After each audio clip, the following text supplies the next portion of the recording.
March 1976, Tam Khe, South Vietnam. When I was 2 months old, my parents, on orders from my paternal grandmother, took me to an herbalist in Da Nang and offered the old man gold bars to give me a concoction that would make me sleep forever. Because I was born blind, to my Chinese grandmother, I was broken. I would be a burden and an embarrassment to the family.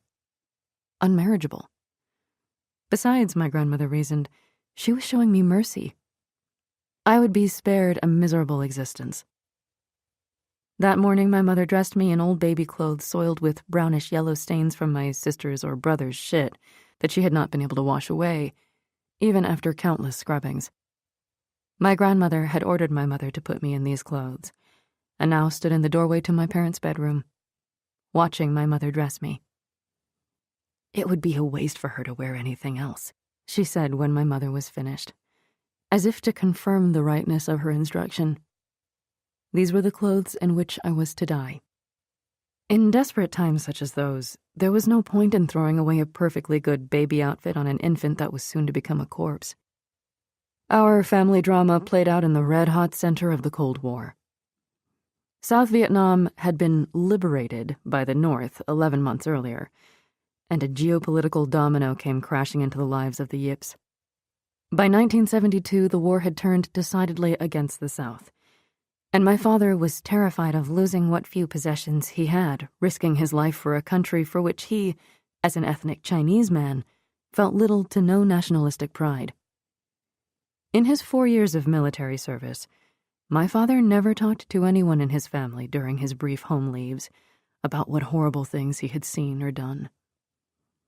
His mother's attempts to spare him the ugliness of war by using bribery to get him a position as a driver for an army captain had not been as successful as they had all hoped.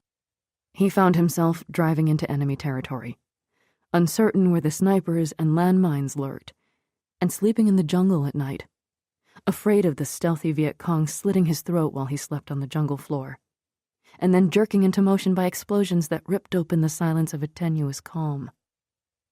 In the end, the constant fear of death, or worse yet, of losing a limb, as had happened to some of his friends, overwhelmed whatever notions he had of honor and his fears of being labeled a coward.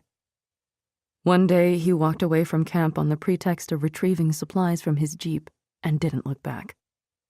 For a week, he walked and hitchhiked his way to Saigon, the capital of South Vietnam, where he hid in Gia Long, an old district inhabited by at least 1 million ethnic Chinese. Gia Long was a place with such bustling activity and such a large population of those not loyal to the war effort that he could hide while still being able to move freely about the community.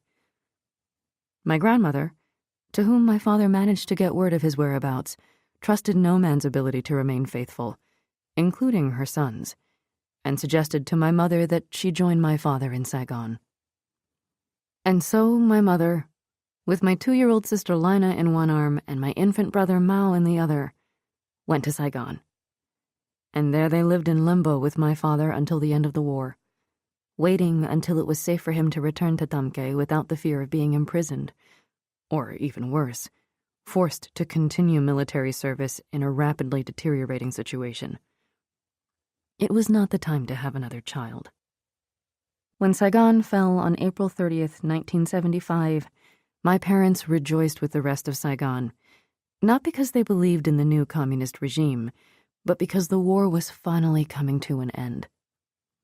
As Saigon changed hands, they celebrated by joining the feverish mobs ransacking abandoned stores and warehouses, taking tanks of gas and sacks of rice and whatever else their hands could carry away. They celebrated by welcoming the news of my pending arrival into this world. And after Saigon fell, they finally went home to Tam Khe,